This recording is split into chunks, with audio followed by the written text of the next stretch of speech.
Buenas tardes.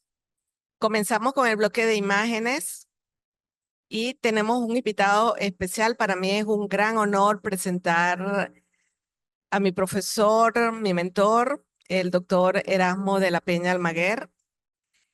El doctor Erasmo, egresado como cardiólogo del Instituto Nacional Ignacio Chávez y Universidad Nacional Autónoma de México, fellow en imagen cardiovascular avanzada en el Brigham and Women Hospital de la Universidad de Harvard y Stanford University Medical Center. Es un pionero en imagen cardiovascular avanzada en México y Latinoamérica. Fue fundador de uno de los primeros departamentos de imágenes cardiovascular avanzadas en México, 2002, y creó el primer SCCT de habla hispana en Latinoamérica. Es miembro fundador y miembro activo de la SCCT y se desempeñó como presidente del capítulo latinoamericano de la Sociedad de Resonancia Cardiovascular durante muchos años. Actualmente se desempeña como presidente de Medicina Cardiovascular del Tecnológico de Monterrey. Es profesor de medicina y se desempeña como director del programa de becas de imágenes cardiovascular avanzada.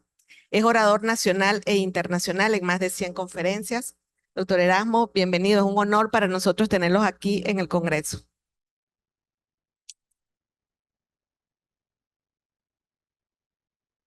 Gracias. Buenas tardes a todos. ¿Se ve? Ok, bien. Los próximos minutos voy a tratar de darles un panorama acerca de la relevancia que tiene la resonancia magnética en la identificación de fibrosis y por lo tanto de la etiología de la miocardiopatía dilatada de origen no isquémico. Y esto es muy importante porque frecuentemente pedimos estudios en donde decimos miocardiopatía dilatada, platicaba esto con Jimena hace rato, se hace una resonancia y te reportan, sí, miocardiopatía dilatada, pero hay tantas cosas que están detrás de esto que vamos a explorarlas. Vamos a ver tres cosas.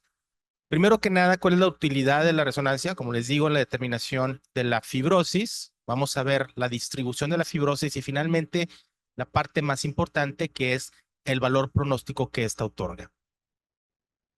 La fibrosis es una entidad patológica de sanación, por ponerlo así, o de generación de un proceso eh, que puede ser agudo, crónico, y este proceso de remodelación genera rigidez de la pared del miocardio. Estos cambios estructurales promueven alteraciones hemodinámicas que a su vez generan círculos viciosos repetitivos por el paso del tiempo y esto a su vez genera más cambios estructurales y por lo tanto un ciclo. Eh, este ciclo frecuentemente se debe de detener y es lo que hace el tratamiento de la insuficiencia cardíaca frecuentemente con los cuatro pilares. Y bueno, todo esto lleva también a una promoción de una inestabilidad eléctrica. La resonancia magnética tiene la peculiaridad de no tener ventanas o problemas con la ventana acústica, permite definir el subendocardio de manera eh, muy exacta, tiene una resolución submilimétrica y además de esto permite detectar los cambios intracelulares de manera cuantitativa. Es decir, lo que parece ser se mide y se le otorga un número y lo vamos a ver con el tiempo, perdón, con las diapositivas. Nos permite detectar fibrosis y cuál es el volumen extracelular del miocardio. Contribuye evaluando también todas las estructuras valvulares, evaluando la contractilidad, evaluando todos los mecanismos compensatorios que generan los pacientes que tienen una miocardiopatía dilatada. Existen dos tipos de fibrosis clásicamente descritas. Una es la fibrosis de reemplazo, en donde hay una pérdida de miocitos cardíacos y son reemplazados por fibrosis, generando una expansión de la matriz extracelular. O el segundo tipo de fibrosis es una fibrosis reactiva que es reversible, en donde hay un acúmulo o hay expansión de la matriz extracelular, hay un acúmulo de sustancias comúnmente predominantemente por colágeno. Sin embargo, esta suele ser más difusa y la resonancia tiene la capacidad de indicarnos los cambios que existen. El realce tardío, seguramente lo han escuchado, ¿qué es el realce tardío? Pues básicamente es algo muy simple. El contraste que se utiliza es gadolíneo, se puede utilizar en pacientes que tienen insuficiencia renal. Todavía hay sitios en donde mandas a hacer una resonancia y te dicen, no, porque tiene creatinina de 2 o le hacen creatinina. Realmente es totalmente irrelevante, sí, siempre y cuando se utilice Gadovist, que Gadovist es un contraste macrocíclico que no genera reacciones adversas en los pacientes con insuficiencia renal, inclusive aquellos que ya están en diálisis o los que no están en diálisis. No genera ningún problema. Bueno, se nulifica la sangre, se nulifica la grasa y se nulifica el músculo. Y las zonas donde no sale el contraste, es decir, se fija al miocito o al espacio intersticial, perdón, al espacio intersticial entre los miocitos, se queda ahí y genera un cambio en la intensidad, es un aumento o un incremento del T1, y esto nos genera una imagen de realce tardío. Estas imágenes las describió hace mucho tiempo ya Ray Kim, quien es Ray Wong, perdón, Wong, está en el Brigham, y esto dio pie a la utilización de la resonancia para la evaluación de viabilidad. La presencia de fibrosis nos abrió un mundo a todos los que hacemos imágenes porque empezamos a encontrar detalles que antes no nos explicábamos y los empezamos a entender. La resonancia puede caracterizar el tejido, nos puede decir si es grasa, si tiene un incremento en el volumen extracelular, y esto utilizando mapas paramétricos. ¿Qué son los mapas paramétricos? Nosotros antes, los imagenólogos, cuando buscábamos edema, veíamos una imagen y veíamos qué tanto brillaba. La medíamos, la comparábamos con el músculo pectoral, y si la intensidad era mayor de 2, decíamos que tenía edema. ¿Ok? El tema es que no podíamos cuantificar cuánto edema. Es poquito, mucho, más o menos. Bueno, no lo podíamos decir. Sí, era una respuesta binaria. Sí, no. El problema es que las secuencias tienen también defectos y tienen artefactos que nos hacen pensar que está inflamado el corazón. Bueno, los mapas paramétricos vinieron a resolver esto porque no solamente miden, sino cuantifican, le dan un valor numérico a cada píxel. Y esto nos permite determinar entre un grupo de pacientes sanos y se compara con pacientes sanos, a diferencia de las otras imágenes que se comparaban contra sí mismas. Entonces, si todo estaba inflamado, pues no había forma de saber qué parte estaba más inflamada. Simplemente era, sí, todo está inflamado. Aquí tú puedes saber qué tanto está inflamado. Tienes la capacidad de definir si existe fibrosis intersticial y de igual forma calcular el volumen extracelular. Esta pequeña tablita es muy útil ya que nos permite determinar diversas patologías. Dentro de patologías, la más típica es la amiloidosis, en donde hay un aumento del T1 y hay un aumento importante del volumen extracelular. Y esto lo dividimos en crónico y en agudo. Hay casos en agudo donde, por ejemplo, un infarto agudo se comporta de la misma forma y aumento del T1 con aumento del volumen extracelular. Bien, ligeramente o recordando un poco de las miocardiopatías no isquémicas, son primarias o secundarias, de origen genético, autoinmunes, etcétera.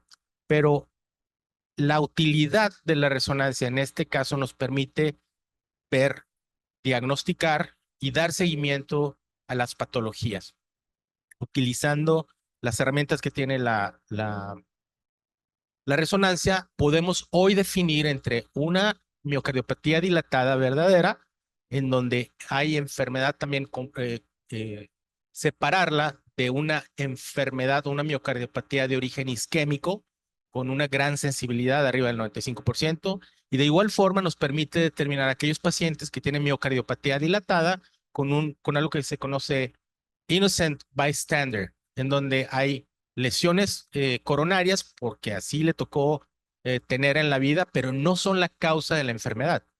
Y terminamos revascularizándolas sin una mejoría o un evento de mejora de la función ventricular en estos pacientes. Ahora vamos a hablar acerca de la distribución de la fibrosis. Se distingue dos formas primarias de distribución de la fibrosis. Una es subendocárdica, o una que parte del subendocardio hacia el epicardio, que es de origen isquémico, recordando nuestras clases de cardiología de los maestros, en donde decían la corriente de lesión va del subendocardio hacia el subepicardio. Y esto se comprueba con la fibrosis. La fibrosis, en el caso de los isquémicos, tiene una distribución que corresponde a un territorio coronario y tiene una distribución que va del subendocardio hacia el epicardio. La fibrosis o el realce tardío puede ser, como se los mencioné antes, puede ser transitorio. Ustedes pueden ver, por ejemplo, en el caso de la miocarditis, realce tardío que después desaparece. El segundo patrón es el patrón epicárdico. El patrón epicárdico y este pudiera ser también subendocárdico global en diversas patologías. Suena lógico pensar que en los casos de miopericarditis la inflamación sucede afuera, en la parte externa del corazón, por lo tanto el realce y la fibrosis se presentan en la parte externa del corazón. No siendo exclusiva de este sitio, puede presentarse en las paredes anteriores, en las porciones mesocárdicas, y cada una de estas tiene unas características. Una de las cosas que vino a cambiar la resonancia es predecir qué pacientes con miocardiopatía hipertrófica necesitan un desfibrilador. No todos los pacientes con miocardiopatía hipertrófica necesitan un desfibrilador. Hay gente que vive hasta los 95 años y se muere de aburrimiento o de una caída y vivió con miocardiopatía hipertrófica, ¿sí? Ah, es muy triste decirle a una persona que tiene 21 años de edad, que tiene una miocardiopatía hipertrófica y que se puede morir, pero nos da mucha alegría a los cardiólogos clínicos y a los imagenólogos cuando vemos que tiene un poco de hipertrofia, pero no hay fibrosis. Entonces, ¿sabes qué? Así vas a vivir el resto de tu vida y no te va a pasar nada. Entonces, un límite arriba de 15% se considera una indicación para la utilización de un desfibrilador. Ojo, en la hipertrófica. En la dilatada, el límite o el umbral es mucho menor.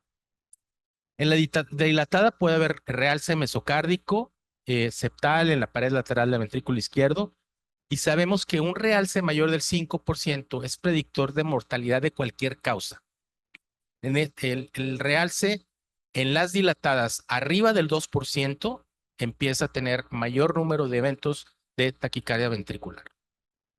La miocarditis tiene diversos patrones, como se los decía, y lo más común es observar un patrón intramiocárdico o subepicárdico en la pared anteoseptal y en la pared lateral. Algo que vino también que está resurgiendo, o no está resurgiendo, realmente le estamos poniendo atención, es a la amiloidosis. La amiloidosis es una gran olvidada, le debemos mucho a la amiloidosis y la resonancia fue la que vino a sacarla de ese cuarto donde estaba escondida. Si no pensamos en amiloidosis, no vamos a diagnosticar amiloidosis. ¿Cómo diagnosticamos amiloidosis? Con resonancia magnética. Hipertrofia con disfunción ventricular, presencia de bloqueo B, alteraciones, tendón de Aquiles, etcétera, nos deben de hacer pensar en amiloidosis, alteraciones del strain, tanto por ecocardiografía como por resonancia o tomografía, y enfermedad coronaria ausente. A pesar de esto, existen alteraciones de la perfusión miocárdica. Existe disfunción microvascular. Entonces, son pacientes que también hacen pruebas de esfuerzo positivas, son pacientes que tienen dolor de pecho, son pacientes que tienen mayor riesgo, a mayor isquemia, mayor riesgo de eventos. La estenosis aórtica también.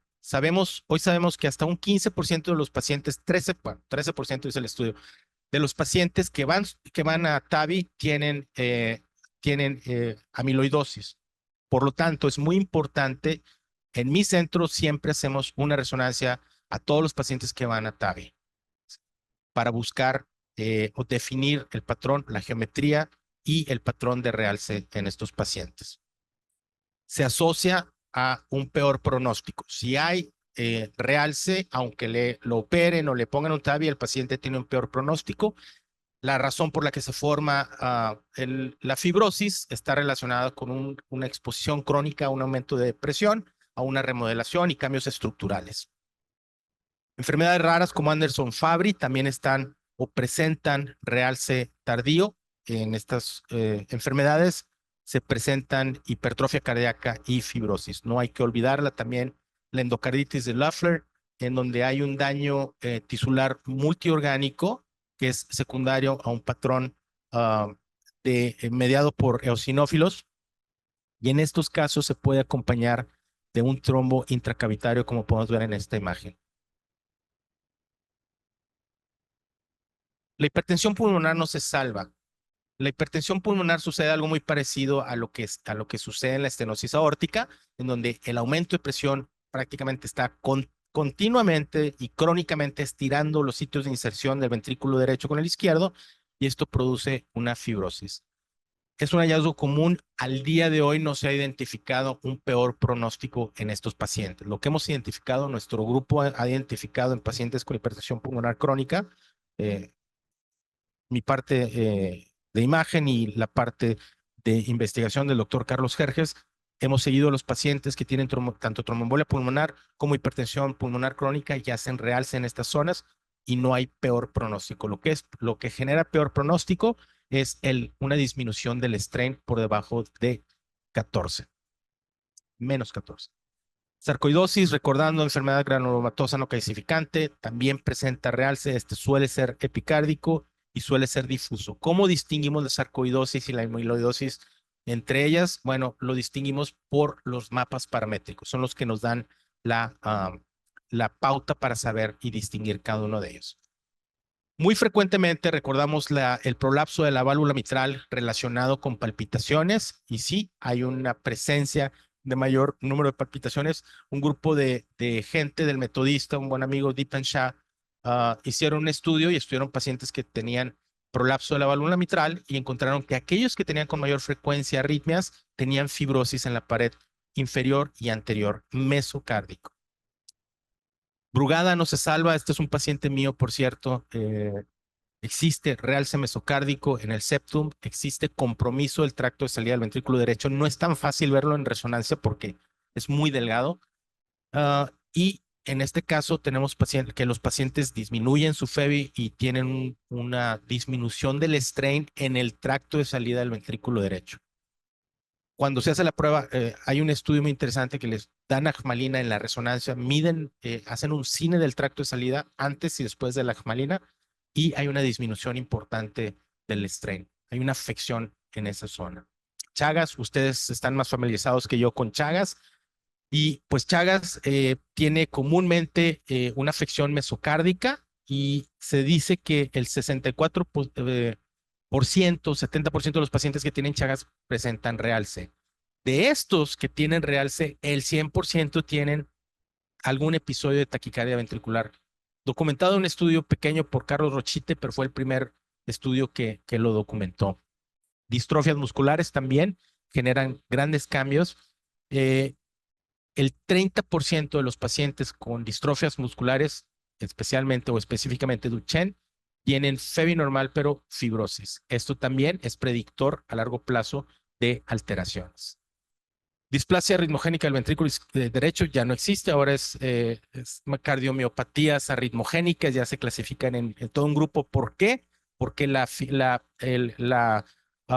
presencia de depósitos de grasa no sucede exclusivamente en el ventrículo derecho. Hace muchos años, cuando yo recién llegué de Estados Unidos, el primer paciente de displasia ritmogénica, biopsia positiva, y le digo al electrofisiólogo, pero la zona de afección está en el ventrículo izquierdo. Y bueno, hoy en día es algo que se fue documentando gracias a estas técnicas y sabemos que se puede presentar en estas zonas. Existe fibrosis transmural como si hubiera tenido un infarto. Este es un paciente con una displasia ritmogénica documentada. Y ya para terminar, hablaremos del valor pronóstico.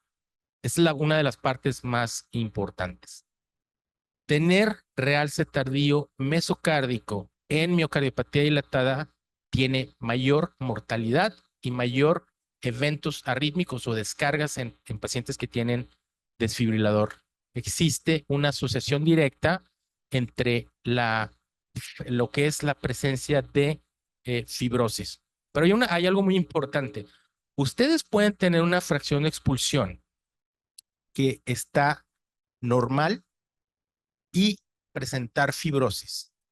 Al presentar fibrosis con una fracción de expulsión normal, obviamente no es una miocardiopatía dilatada, tienes fibrosis, no hay daño estructural, existe la fibrosis, no tienes más riesgo que una persona que tiene una fracción de expulsión disminuida. Es decir, se considera que es multifactorial la presencia de arritmias, donde no solamente está involucrada la fibrosis, sino también otros factores generados por toda la cascada de cambios que presentan los pacientes con insuficiencia cardíaca. Eh, Dentro del patrón es muy importante definir que arriba del 5% la mortalidad surge, se dispara exponencialmente, sobre todo en los patrones en el septum y en la pared lateral. Por lo tanto, es muy importante determinar dónde está la fibrosis en los pacientes con insuficiencia cardíaca o con miocardiopatía dilatada, ya que la presencia o ausencia de esta también nos predice la hospitalización en estos pacientes. Bien, para concluir, sabemos que el estándar de referencia no invasivo, porque realmente la única forma de detectar fibrosis sería en una autopsia o una biopsia, perdón, abriendo a la persona y buscando la fibrosis. La única técnica que puede hacer la determinación de presencia o ausencia de fibrosis es la resonancia magnética. No existe otra técnica. El PET la sugiere, lo supone, pero la resonancia lo mide. O sea, es físicamente lo que nos está generando de manera no invasiva. Sabemos que si hay fibrosis, mayor mortalidad. Depende también de dónde esté la fibrosis. Si es mayor de 2%, mayor mortalidad. Si es más del 5%, todavía se dispara exponencialmente hasta 10 veces la mortalidad en comparación con los que tienen 2%, que tienen 2 veces encima la mortalidad de los pacientes que no tienen fibrosis. Entonces, yo los invito a que utilicen con mayor frecuencia la resonancia y que hagan preguntas específicas a su imagenólogo. ¿Cómo están los volúmenes? ¿Cómo están las...? Porque todo el mundo pensamos en la FEBI solamente. Y la FEBI es el resultado de todo este tipo de cosas. A mayor fibrosis, menos FEBI. A mayor presencia de fibrosis, mayor presencia de arritmias. Muchas gracias.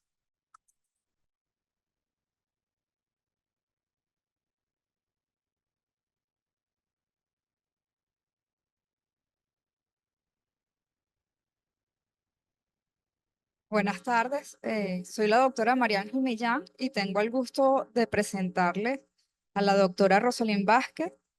Es especialista cardiólogo, especialista en imágenes cardíacas, quien lo hizo en el Hospital Carlos III de Madrid y en Sao Paulo, Barcelona.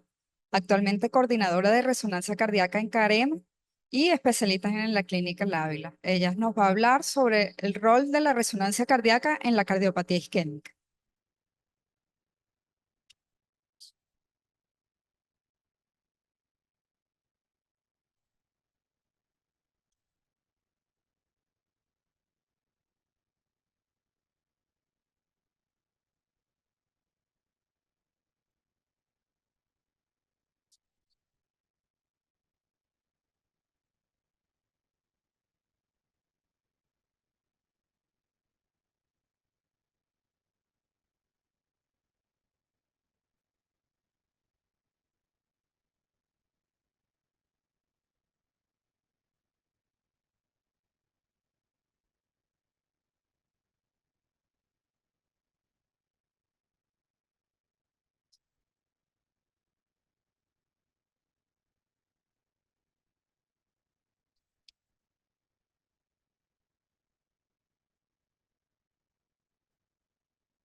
Buenas tardes.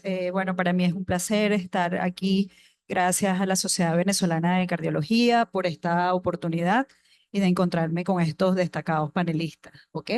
Vamos a tomarnos unos minutos para hablar el rol de la resonancia cardíaca en la cardiopatía isquémica. Sabemos que la cardiopatía isquémica es una entidad muy frecuente y es la principal causa de muerte en los países desarrollados. Sigue siendo la causa más común de insuficiencia cardíaca, por lo cual es importante buscar la revascularización precoz para determinar su evolución y pronóstico. Entonces, la resonancia magnética cardíaca es una técnica que permite en un solo estudio la evaluación de distintos parámetros que van desde los parámetros anatómicos, funcionales y caracterización tisular, por lo cual vamos a resumir cuál es la utilidad en este caso. Entonces, si nosotros pensamos rápidamente, ponemos dos palabras en nuestra mente que digan resonancia cardíaca, cardiopatía isquémica, vienen a la mente una cantidad de definiciones que van desde fracción de eyección, contractilidad, vamos a medir volúmenes, remodelado, strain, vamos a buscar edema, fibrosis, obstrucción microvascular, presencia de hemorragia, tamaño del infarto, perfusión, isquemia. Como vemos, es una tormenta de ideas que tenemos, pero todo esto tiene que ir orientado a tres cosas básicamente: hacer el diagnóstico preciso para poder instaurar un tratamiento eficaz para el pronóstico del paciente y evitar probables consecuencias. Entonces, vamos a ponernos en contexto. Entonces, el daño miocárdico generalmente va a ocurrir desde el endocardio al epicardio. Esto está dado justamente por la distribución de todo lo que es la red de perfusión. Y entonces el daño transmural que nosotros vamos a ver va a ser proporcional al tiempo de isquemia. ¿Por qué? Porque el endocardio va a necesitar más oxígeno. Entonces, nosotros vamos a buscar aquí varias cosas. Vamos a buscar edema, patrón de fibrosis o alteraciones a nivel de strain longitudinal, y lo vamos a buscar de esta manera por su distribución de las fibras longitudinales que generalmente están en el endocardio. Entonces, como lo que se escucha se olvida, lo que se ve se recuerda y lo que se practica se aprende, vamos a hacer juntos una resonancia cardíaca de un paciente con cardiopatía isquémica. Entonces, ¿qué vamos a buscar? Tenemos los protocolos y tenemos las distintas secuencias. Las secuencias van a ser las secuencias en sangre negra, en sangre blanca, secuencias de perfusión, secuencias de realce tardío, y vamos a ver realmente qué vamos a ir haciendo paso por paso y qué vamos encontrando. Entonces, lo primero que tenemos que recordar es que en la práctica clínica las decisiones terapéuticas están usualmente basadas en marcadores subrogados. Vamos a tratar de nosotros meternos en ese músculo y buscar qué aporte nos da la resonancia. Entonces, lo primero, tenemos las secuencias en sangre blanca, que son secuencias cogradientes, son secuencias en cine desde base a la punta, que nos van a permitir buscar los volúmenes y por supuesto hacer un cálculo de la fracción de eyección y una evaluación de la contractilidad. Entonces, seguimos nuestro estudio y vamos buscando, tenemos nuestras secuencias en sangre negra y vamos, en este caso, a buscar el T2-STIR, y vamos a ver un área que vamos a definir como un área hiperintensa y que lo que refleja es la presencia de edema. Si nos situamos en la cardiopatía isquémica, estamos hablando que un infarto agudo es una inflamación exagerada en ese momento, y nosotros vamos a ver cómo el patrón de edema lo podemos ver tanto en secuencias de T2-STIR también como en los mapas, que son mucho más específicos, y podemos medir específicamente en valores lo que estamos viendo.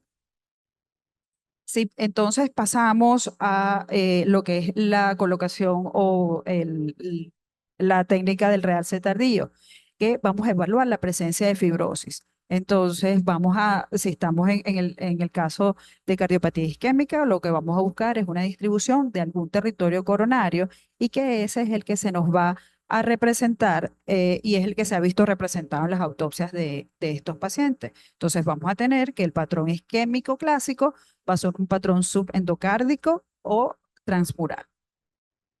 Aquí básicamente lo que estamos viendo es la evolución del edema en tiempo y cómo luego, después de esto, vemos hacia la evolución de lo que es el realce tardío y podemos calcular el tamaño del infarto. Los mapas paramétricos, como ya les dije previamente, entonces los mapas T2 van a permitir la medición del edema de una forma mucho más precisa, y los mapas T1 vamos a buscar la presencia de fibrosis intersticial, y ellos se van a encontrar muy aumentados en el caso de un infarto agudo con un aumento del volumen extracelular. Entonces tenemos en primera instancia a este paciente que le hicimos una resonancia en reposo y decimos, bueno, ¿para qué nos sirve todo esto? Vamos a hacerlo a la aplicación clínica. Le traigo justamente este artículo, el cual es un consenso de expertos expuesto por la Sociedad Canadiense, en el cual ellos elaboran una clasificación del infarto en 4 estadios. Y vamos a ver cómo lo clasifican. El estadio 1 es el infarto abortado. ¿Qué quiere decir ese? Aquel que reperfundí pues de forma rápida. El estadio 2 ya vemos necrosis del músculo miocárdico, pero no hay injuria microvascular. Progresa al estadio 3, en el cual hay necrosis de los miocardiocitos y ya vemos obstrucción microvascular. Y progresamos luego al estadio 4, en el cual la necrosis de los miocardiocitos y también hay hemorragia intramiocárdica. Entonces nosotros vemos esta clasificación y decimos qué estudio del cual disponemos nos da toda esta información, la resonancia cardíaca. Entonces, si vemos el esquema en el cual se define un miocardio normal, microvasculatura normal, el estadio 1 tiene disfunción de los miocardiocitos, pero tenemos preservada la viabilidad, hay edema miocárdico y no hay ninguna afectación microvascular. Pasamos al estadio 2, entonces ya vemos necrosis, como lo vemos en la resonancia, con presencia de realce tardío, ¿ok? Pero todavía no vemos ninguna afectación a nivel de la microvasculatura.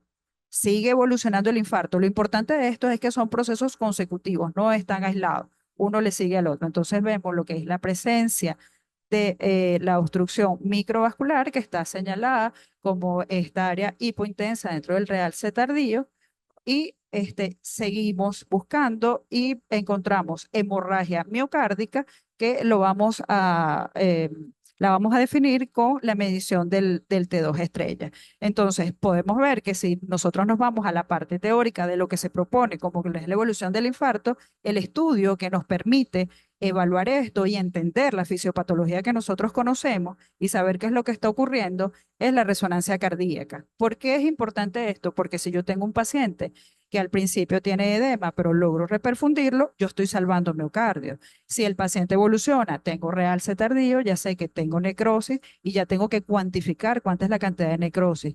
Seguimos evolucionando, tengo obstrucción microvascular, eso se va a correlacionar con mayor cantidad de arritmias posteriormente o riesgo de insuficiencia cardíaca y muerte súbita. Y si ya tenemos también que se le suma la hemorragia intramiocárdica, se correlaciona más con complicaciones mecánicas e incluso muerte súbita. Entonces, todo esto nos lleva a que si nosotros vemos, podemos saber de esa manera cuál es el pronóstico del paciente que estamos estudiando. En este cuadro es importante resaltar que se caracterizan distintos métodos diagnósticos. Y si podemos ver aquí, por ejemplo, voy a nombrar, para no nombrarlos cada uno, en el caso del ecocardiograma, vemos que lo que vemos a nivel de todos los estadios solo es la anormalía de la contractilidad del músculo, pero no vemos más allá. Entonces, muchas veces nos quedamos cortos y no sabemos cuál puede ser el origen que este paciente. Si seguimos, como les mencioné, este es el resumen de qué es lo que nos aporta la resonancia. En todos los estadios vamos a ver edema, luego vemos necrosis, luego vemos obstrucción microvascular y luego vemos presencia de hemorragia, que ya obviamente es un pronóstico más sombrío. Entonces, ya tuvimos lo que es la parte de la necrosis y aquí lo que les traigo son distintos patrones de realce tardío, que esto va a depender obviamente de cuál es la arteria que está comprometida. Entonces, si nosotros tenemos que una escara es menor de 25%, estamos en presencia de una mejor sobrevida y el resumen es que menos transmuralidad, mejor. Si nosotros calculamos la masa global infartada necrótica es mayor de 20%, peor pronóstico, menos de 20%, mejor pronóstico. Esto es básicamente pues alguna de las cosas que nos dejó el rival de aprendizaje. Seguimos viendo nuestro músculo y también, obviamente, pues nos va a permitir evaluar otras complicaciones u otros escenarios. Y nos permite evaluar, por ejemplo, la insuficiencia mitral, que también la vemos con eco, pero que en algunos casos la resonancia nos va a permitir definir cuál es la severidad y cuál es el mecanismo. Y aquí les traigo un caso de un pseudoaneurisma de ventrículo izquierdo que estaba parcialmente tromposado. Entonces podemos evaluar todos estos parámetros en un solo estudio. Continuamos más allá y vamos buscando, ya sabemos que tenemos necrosis y entonces decimos, bueno, ok, tenemos necrosis, ¿qué pasa con esto? Hay algunos estudios y hay algunas maneras pues de nosotros estudiar esa microestructura de la cicatriz. Y esto es importante porque las características de la microestructura, como su transmuralidad, su radialidad, su número de componentes y la entropía, son predictores incluso independientes de la fracción de eyección. Y esto es importante para la toma de decisiones, por ejemplo, cuando se va a la colocación de un DAI. Entonces, vamos mucho más allá y no nos conformamos solamente con un solo parámetro. Pasamos entonces un poco a lo que es, vamos a hacer algunos estudios de perfusión. Entonces, los estudios de perfusión, vamos a escoger algunos fármacos, básicamente fármacos vasodilatadores, como la adenosina, el dipiridamol y el regadenoson, que sería de elección, y es un estudio pues bastante seguro. ¿Ok? Entonces, lo primero que hacemos es, hacemos nuestros estudios de contractilidad de forma basal para ver la contractilidad basal, que son los que están arriba, y abajo pues vamos a luego compararlo con la contractilidad posterior a la infusión del medicamento. Hacemos los de perfusión y una de las cosas pues que nos ayudan estos estudios es que son menos operador dependientes y nosotros podemos al principio pues ver cuál es el defecto de perfusión, que lo vemos como un halo hipointenso en el sitio donde está el compromiso de la irrigación. Pero una de las cosas más importantes es la cuantificación de esta perfusión, no solo ver el defecto, sino que también la cuantificación de la perfusión nos permite una buena correlación con los valores obtenidos por FFR invasivo. Entonces, y estas nuevas técnicas permiten obtener mapas de píxeles de forma automática. Las ventajas es que no requiere radiación, tiene una muy buena resolución espacial y podemos evaluar adicionalmente pues tanto la estructura cardíaca como las áreas circundantes. Este es un caso que gentilmente la doctora Marlene Hurtado, quien estaba en el Hospital San Pau, pues nos facilitaron un paciente que estaba por revascularizado quirúrgico, el cual se ve que hay obstrucción del puente que iba hacia la coronaria derecha, hacen las secuencias de IR y ellos hicieron la perfusión cuantitativa tanto por resonancia como por tomografía, ¿ok? Vemos el defecto de perfusión y lo importante es que todo esto se hace de forma automatizada, porque antes había que postprocesarlo. Estos son cosas que se pueden ir haciendo sobre la misma imagen y buscar en cuál de los segmentos está más alterado el MPR, y en este caso es el segmento inferior que corresponde justo al segmento de perfusión. Entonces, esto va a apoyar lo que es el tratamiento de la revascularización que debe hacerse realmente en este paciente. Entonces, este algoritmo es para la detección de enfermedad coronaria y también para la detección de enfermedad microvascular con estrés con regadenoson. Entonces, podemos ver que si nosotros primero detectamos cuál es el defecto de perfusión, si ese está presente, vamos a buscar el flujo, el valor del flujo miocárdico. Si es menor de 1.8, pensamos en que hay una obstrucción de un vaso o de dos vasos. Si el flujo es mayor de 1.8, pues vamos a pensar que hay una obstrucción microvascular. Si está ausente, entonces vamos a de esta misma manera pues ver cuál es el valor del valor del flujo miocárdico, y esto entonces nos va llevando a un algoritmo que nos permite tomar decisiones junto con este estudio. Entonces, si nosotros pensamos y decimos, bueno, ya tenemos todo esto, ¿cómo concluimos o cómo tomamos en cuenta todos estos parámetros que tenemos y cuál es la utilidad diagnóstica? Pues tenemos este resumen que me parece bastante importante, que si nosotros tenemos un evento que está en horas a días, pues pensamos primero en injuria isquémica, en muerte de los miocardiocitos, y lo que vamos a buscar en la resonancia, perfusión con las imágenes en T1, vamos a buscar T2, vamos a buscar los mapping en T2, realce tardío y la medición del T2 estrella, lo que ya conversamos. Si ya estamos en días a semanas, entonces, ¿en qué pensamos? Que ya hay que ya ha sido reemplazado por tejido fibrótico, que van a cambiar las presiones y los volúmenes de ambos ventrículos, vamos a ver una inflamación persistente, y buscamos en nuestro estudio las imágenes T2, los T2 mapping, el T1 mapping que nos está hablando de fibrosis intersticial y también lo que es el volumen extracelular y el realce tardío. ¿Para qué? ¿Cuál es el significado clínico que vamos a instaurar en este caso? Terapias antiinflamatorias y terapias antitrombóticas. Si ya tenemos un evento de meses a años, entonces vamos a ver como sustrato fisiopatológico un aumento del volumen y de la presión incrementos en la precarga y vamos a ver todo lo que son los cambios a nivel de la geometría del ventrículo con el resultado de un remodelado adverso. Y aquí pues vamos a medir, aparte de lo que ya hemos nombrado, también el estrés miocárdico y todo lo que son las dimensiones para nosotros tomar una decisión para un probable, en caso de ser necesario, la colocación de un desfibrilador implantado. Entonces, la resonancia cardíaca permite la evaluación de múltiples parámetros buscando respuestas desde la base fisiopatológica. Tiene un importante valor pronóstico, correlación de estos hallazgos con los desenlaces clínicos, sobre todo arritmias, insuficiencia cardíaca y muerte. Permite desarrollar herramientas terapéuticas y adecuadas según los hallazgos localizados. Entonces, gracias por su atención y recordar que la educación, como las grandes catedrales, están siempre en construcción.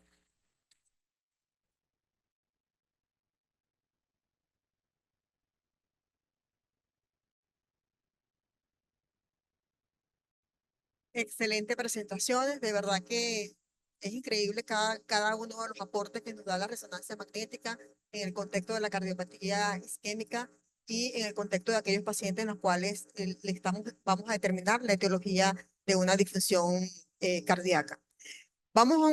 Quedan muchas preguntas que las vamos a hacer al final. Esperemos nos dé la oportunidad de aprovechar al máximo a todos estos expertos que tenemos acá al frente. Vamos a continuar en esta ocasión hacia otro escenario, las enfermedades valvulares. Vamos a ver qué aporte nos puede dar la resonancia magnética y la tomografía en este tipo de escenario. Con ustedes nuevamente, el doctor Erasmo.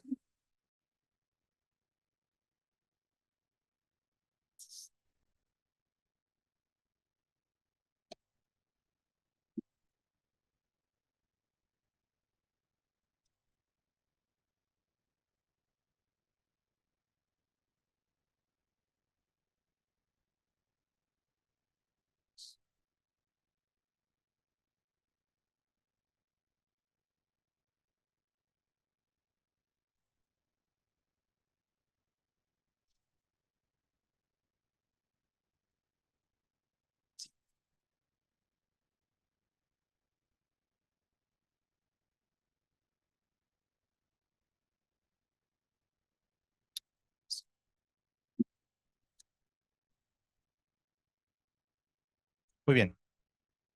Vamos a hablar acerca de qué utilidad tiene la tomografía y la resonancia en las enfermedades valvulares. Realmente, si yo los vuelvo a ver a cualquiera de ustedes que están aquí en 5 años, a mí me gustaría que recordaran una sola cosa. Ustedes, cuando piensen cuando tengan enfermedad valvular, gracias, piensen en estructura, tomografía, función, diagnóstico, seguimiento, resonancia. That's it. Con eso pudiera terminar la conferencia, pero me dieron 15 minutos, entonces tengo que aprovecharlos. Muy bien. ¿Cuáles son las ventajas? Vamos a hablar primero de la resonancia. ¿Cuáles son las ventajas de abordar una patología valvular por resonancia magnética? Bueno, es un estudio no invasivo, no depende de ventanas acústicas, nos permite cuantificar los volúmenes. Es pero muy importante los volúmenes en la patología valvular. Los volúmenes, antes que los diámetros, nos empiezan a decir cuando el paciente ya va en declive, hasta llegar al punto de no retorno, como en el caso de la insuficiencia aórtica. Y hablaremos de eso un poquito más en detalle. Nos permite evaluar la estructura de las válvulas, si están flojas, si tienen tenting, etcétera. Todo lo que vemos en la eco lo podemos ver con la resonancia magnética. Y nos permite evaluar también de manera muy específica músculos papilares, la colocación, la posición, presencia de ruptura o no de músculos papilares. De igual forma, con las nuevas técnicas podemos evaluar la función global de todas las válvulas, todo el volumen dentro del corazón. Utilizamos secuencias que nos permiten ver, cuantificar el volumen, en este caso, la presencia de alteraciones o en los volúmenes, en el flujo, y visualizar directamente las alteraciones a nivel valvular para medir con planimetría y cuantificar el grado de alteración en el flujo. Utilizamos secuencias que nos permiten evaluar la velocidad de la sangre. Y esto tiene sus ventajas y sus desventajas. Tiene la ventaja de que estamos midiendo realmente lo que está pasando por ahí, ¿sí? A diferencia del eco, que estamos midiendo el efecto Doppler. Estamos viendo la reacción de, de un elemento ante un fenómeno que es el flujo. Aquí se mide realmente la cantidad de eritrocitos que están pasando por una válvula, por ponerlo de una forma en volumen, ¿sí? Tenemos ciertos detalles anatómicos que nos permiten cuantificar la cantidad de sangre que se está regresando en el caso de las insuficiencias. Por lo tanto, la cuantificación de los volúmenes de nuevo es muy importante en la enfermedad valvular. El flujo en 4 dimensiones te permite evaluar no solamente la cantidad de sangre, sino la presión que está generando sobre las arterias o el shear stress. Esto es muy importante en el seguimiento de los pacientes que tienen dilataciones, aortas bivalvas y dilatación de la aorta ascendente, porque podemos cuantificar la dirección y la fuerza del jet de sangre que está golpeando, como en el caso de la parte superior derecha. ¿Cómo evaluamos los volúmenes? Bueno, muy sencillo, hacemos cortes longitudinales basados en una planeación doblemente oblicua, es decir, me aseguro que realmente esté sobre el eje que estoy o que deseo medir. Es una cuantificación tridimensional volumétrica, ¿sí? Por lo tanto, cuando yo quiero comparar los volúmenes, por ejemplo, en el caso de la fracción regurgitación con la ecocardiografía, la única técnica que es más parecida es la ecocardiografía tridimensional con contraste, ¿ok? Eso es lo que más se acerca, pero aún así hay mucha dispersión, sobre todo en los pacientes que tienen función ventricular deprimida. En cuanto a la evaluación de la estenosis, la resonancia no es tan buena como la ecocardiografía. Existe una muy buena correlación, pero no hay una correlación 1 a 1 y la dispersión que genera en la presión que mide la resonancia versus el eco es mucho mayor. Por lo tanto, en lo particular, en mi práctica cotidiana, en mi día a día con mis pacientes, yo prefiero cuantificar la velocidad con el ultrasonido. Obviamente, el primer estudio es el ultrasonido, la resonancia no lo sustituye, la complementa, ¿ok? Es el ultrasonido, es como si fuera pues una parte de, digamos, viene a romper con las limitaciones que tiene el ultrasonido, pero no lo sustituye, simplemente se lo agrega. Pero la correlación aún así es decente, pero no es perfecta. Es muy importante también recordar que, como lo mencioné hace ratito, en los pacientes con enfermedad valvular aórtica, la presencia de fibrosis en amiloidosis y amiloidosis son predictores de eventos adversos. Por lo tanto, la resonancia permite también detectar este tipo de pacientes. Hasta un 15% pueden tener amiloidosis de aquellos grupos de pacientes que son llevados a un problema, a un TAVI por un problema de estenosis aórtica. ¿Cuál es el impacto que tiene? Bueno, hay un impacto directo de la resonancia porque no solamente mide la estenosis, mide el grado de regurgitación, mide el grado de alteración que tiene el miocardio secundario a esta patología. Nos mide, es el estándar de referencia para los volúmenes ventriculares y para la masa. Entonces, todos los cambios que estamos viendo que llevan al paciente a caer en insuficiencia cardíaca están ahí desde mucho tiempo antes. Y todos estos lo detecta la resonancia. Simplemente hay que saber buscarlos, ¿sí? Esto también permite conocer cuál es el tiempo óptimo para intervención. Era un dolor de cabeza saber cuándo mandamos a un paciente de 30 años con una insuficiencia aórtica o una insuficiencia mitral severa, porque dices, caray, tiene 30 años, lo voy a operar, le voy a poner una válvula, o si no, bueno, ahora buscaba siempre hacer una plastilla, pero si no le ponías a hacer una plastilla, le ponías una prótesis mecánica y lo condenabas a estar anticoagulado. Por lo tanto, determinar cuándo vas a llevar al paciente a cirugía es muy importante.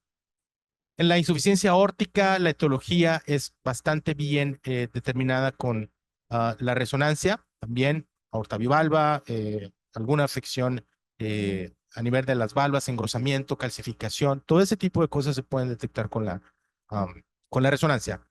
Pero el punto más valioso es la cuantificación del volumen regurgitante y por lo tanto de la fracción regurgitante. Esto es más exacto que la cuantificación mediante algún otro método como lo que sería la ventriculografía, en donde pues sí vemos, nos imaginamos y decimos, tiene más o menos poquito, tiene más o menos mucho o es demasiado.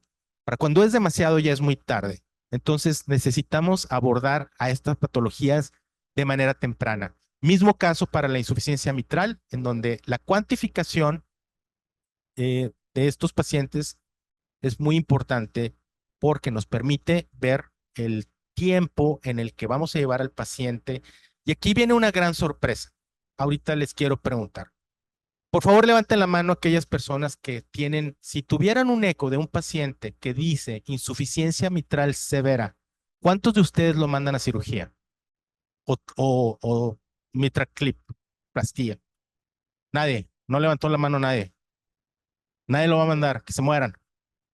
¿Sí? No, no sean crueles. ¿Sí? No. Insuficiencia mitral severa. Ok, bueno, ¿qué creen? Está dilatado, no está dilatado. Sí, no está sintomático. ¿Cuándo lo operas? Sí. Bueno, ok. La remodelación del ventrículo requiere de cálculos que tengan mucha precisión para poder determinar cuál es el tiempo correcto en el que tú debes de llevar a ese paciente a una cirugía. No lo puedes llevar antes y no lo puedes llevar después, cuando sea muy tarde. Comúnmente estamos ante un momento histórico en donde los cirujanos están planteando operar a los pacientes con insuficiencia mitral y con estenosis aórtica o insuficiencia aórtica basados en parámetros determinados por la resonancia como son volúmenes ventriculares antes que la severidad del jet de insuficiencia. Hoy todos pensamos igual, cuando vemos una estenosis, stent, ¿sí? El reflejo oculoestenótico acá, jet de insuficiencia severo, entramos en pánico, ya llame al cirujano. No, volúmenes, ¿cómo están los volúmenes? Es muy importante recordar que la dispersión que existe para los volúmenes con ecocardiografía a un tridimensional y con uso de contraste es más alta que comparada con la resonancia, incluyendo la variabilidad interobservador. ¿Qué significa? Que si yo hago una resonancia en Monterrey y se la mando a Jimena, la variación que ella va a tener va a ser alrededor de 1 a 4 mililitros. O sea, es ridículo. Realmente es ridículo pensar en un número tan pequeño, ¿sí?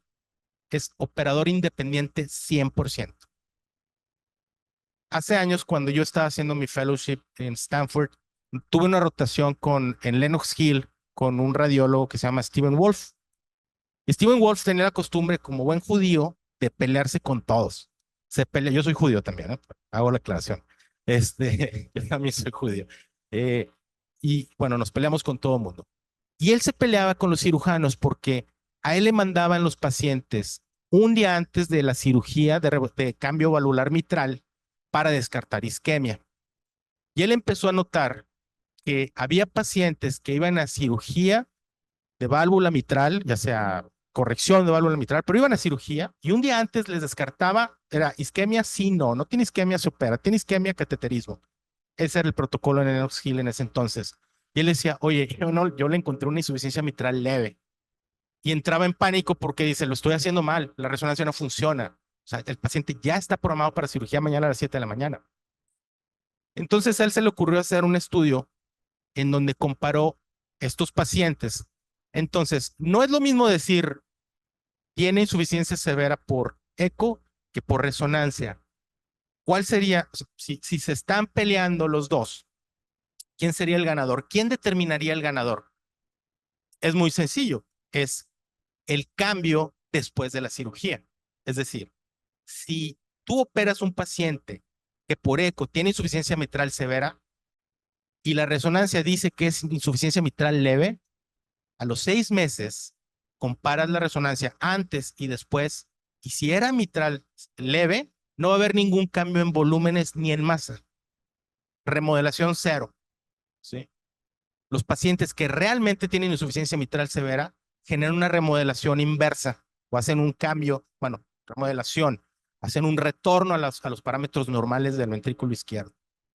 La sorpresa es que solamente alrededor del 50% de los pacientes que por criterios de la Sociedad Americana de Eco tienen insuficiencia mitral severa, por resonancia tienen insuficiencia mitral severa. Solo la mitad. O sea, es una, imagínense, voy con mi compadre cardiografista, oye, tendrá insuficiencia mitral severa y saca una moneda y la levanta y la pone en el aire. ¿Sí? No, pues, ¿qué crees? Este sí tiene, opéralo. 52% también. Todo el mundo entró en pánico. ¿Qué pasa? Muy simple. No estamos comparando lo mismo. El efecto Doppler es fácilmente exagerable, ¿sí? Lo vemos también con la resonancia.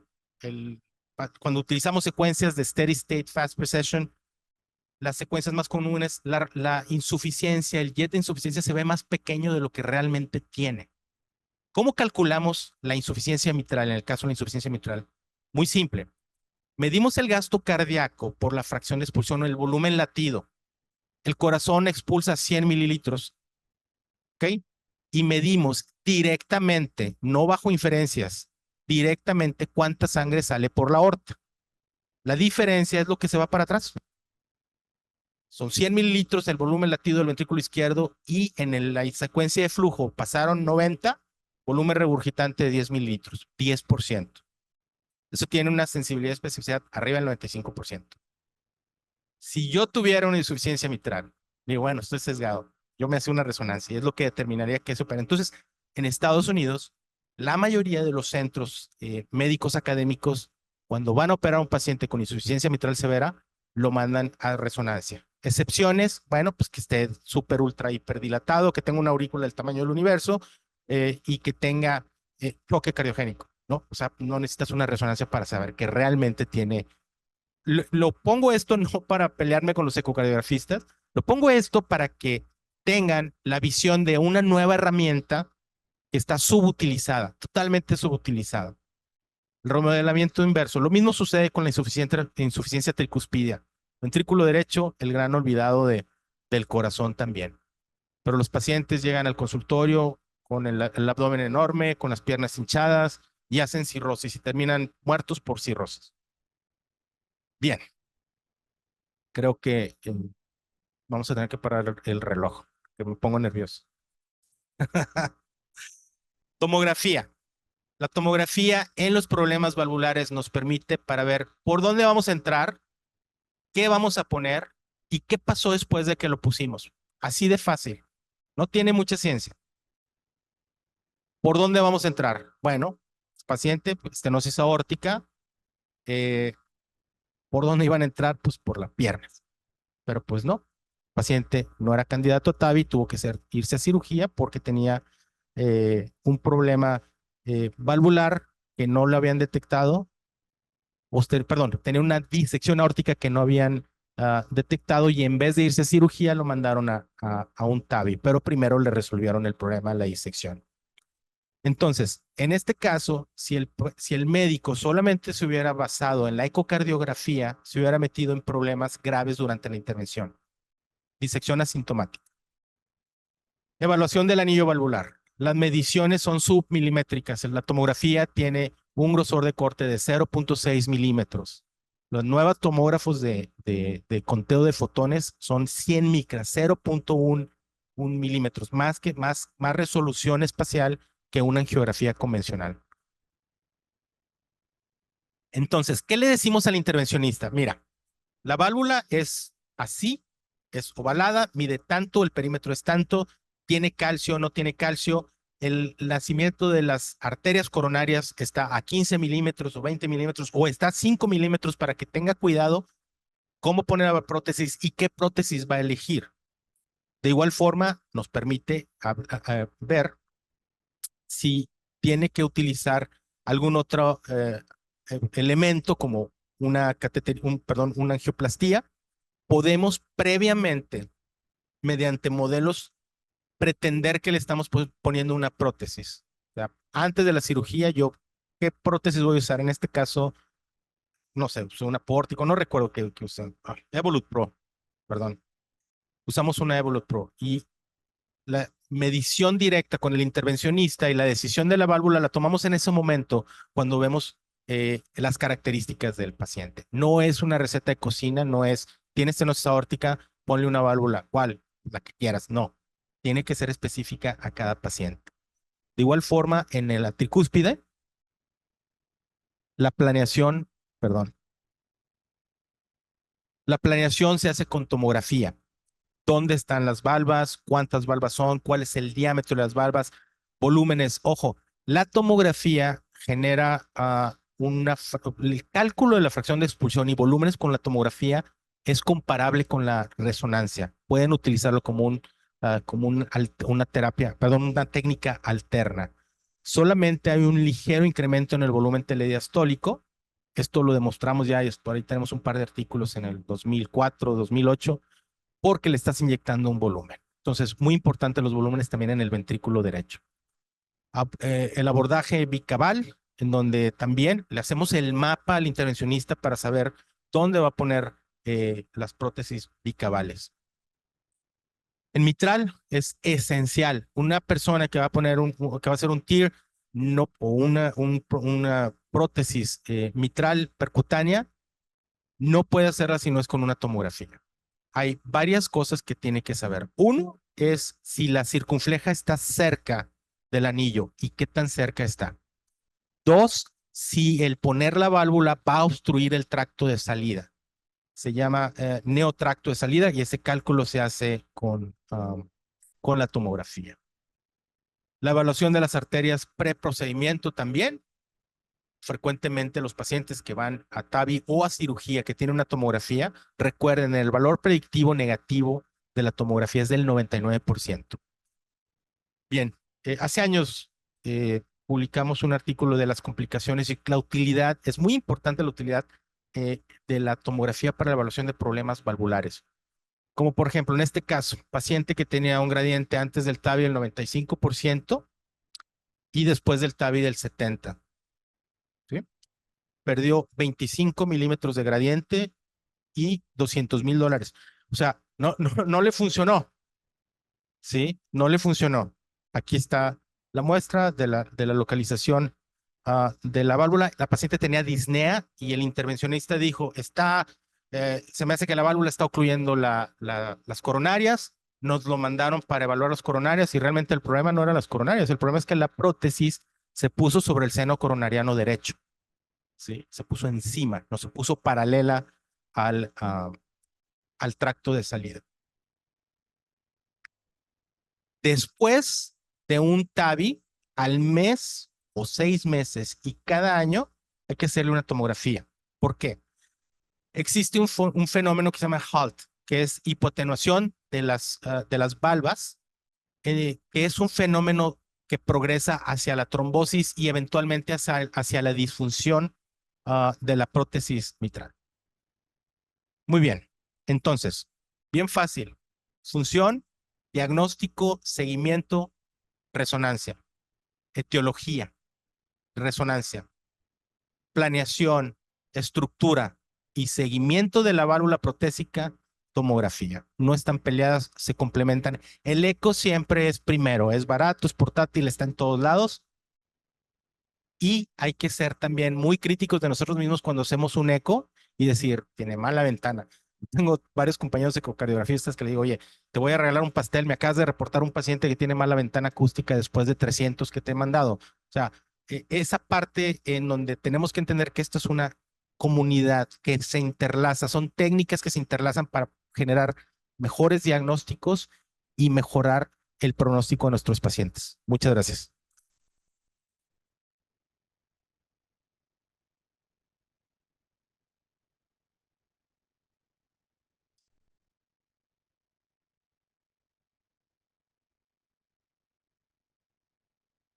Excelente presentación, doctor de la Peña. Continuando con las presentaciones, invito a la doctora Iris Flores, cardiólogo internista, especialista en imágenes cardiovasculares. Ella trabaja en el Barquisimeto, en Ascardio.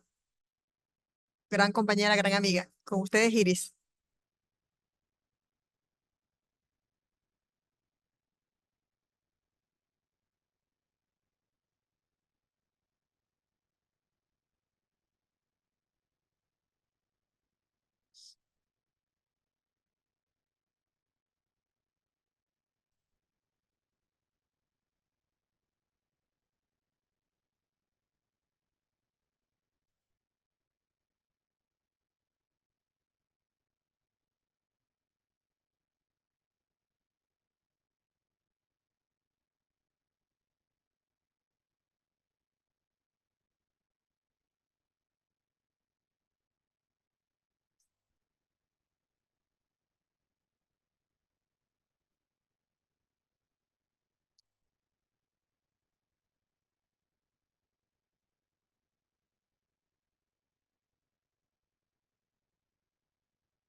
Sí, buenas tardes. Es un placer estar con ustedes la tarde de hoy. Agradezco a la Sociedad Venezolana de Cardiología por la invitación. Vamos a revisar someramente el rol del score de calcio coronario en la estratificación de riesgo cardiovascular.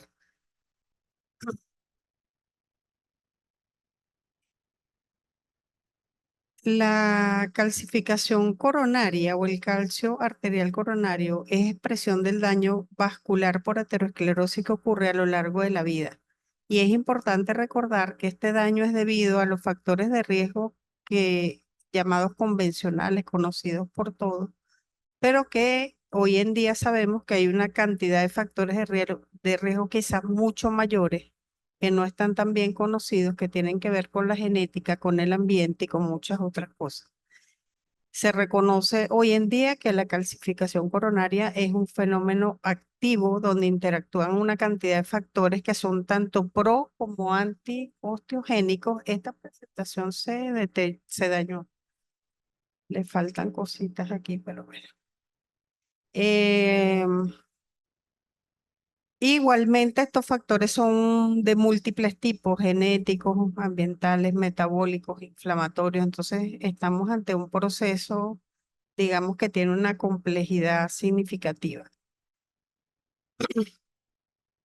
Esta foto es del doctor Arthur Agaston, que fue el primer médico quien realizó un score de calcio coronario utilizando tomografía en esa época, que fue 1990, emisión de electrones.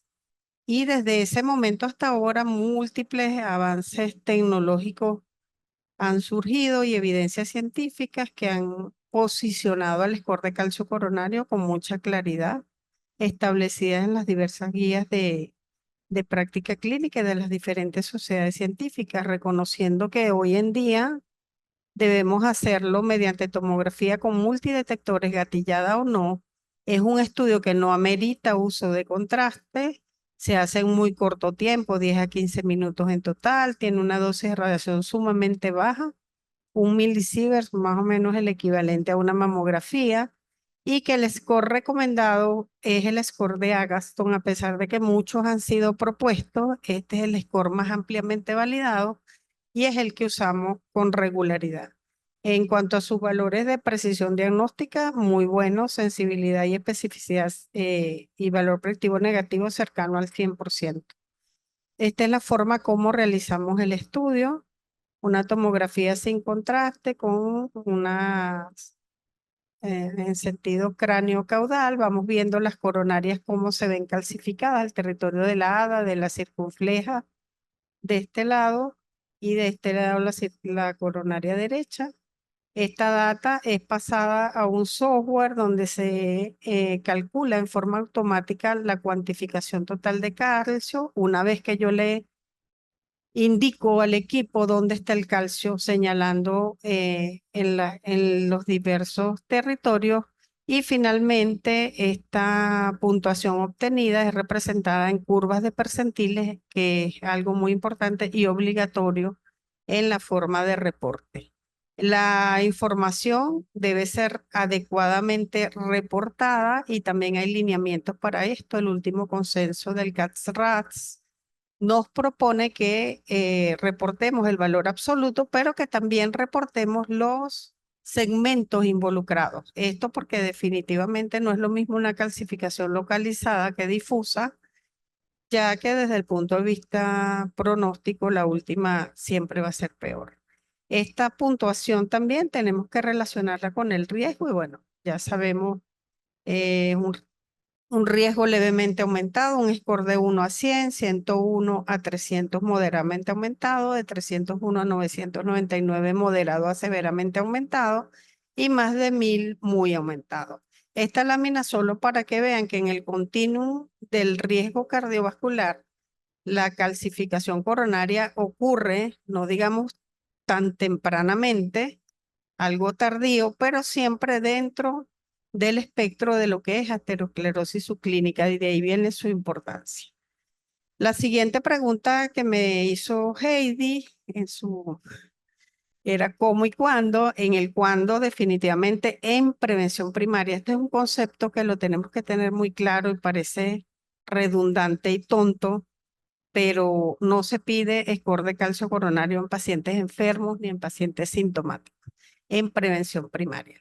Las de hace más de 40 años estamos acostumbrados a que las decisiones clínicas en prevención cardiovascular se toman basadas en estimaciones de riesgo, que a su vez están basados en ecuaciones que lo que hacen es analizar la prevalencia o la presencia de los factores de riesgo conocidos por todos, como edad, hipertensión, dislipidemia, hábito tabáquico y diabetes. Eso es llevado a una ecuación que nos estratifica el riesgo, va de leve a severo o de leve a muy severo, dependiendo de la escala que estemos usando. En las últimas guías de prevención de la Sociedad Europea, reconocen al score de calcio como un factor modificador de riesgo y así son denominados él junto con otros, pero se considera el score de calcio uno de los más importantes.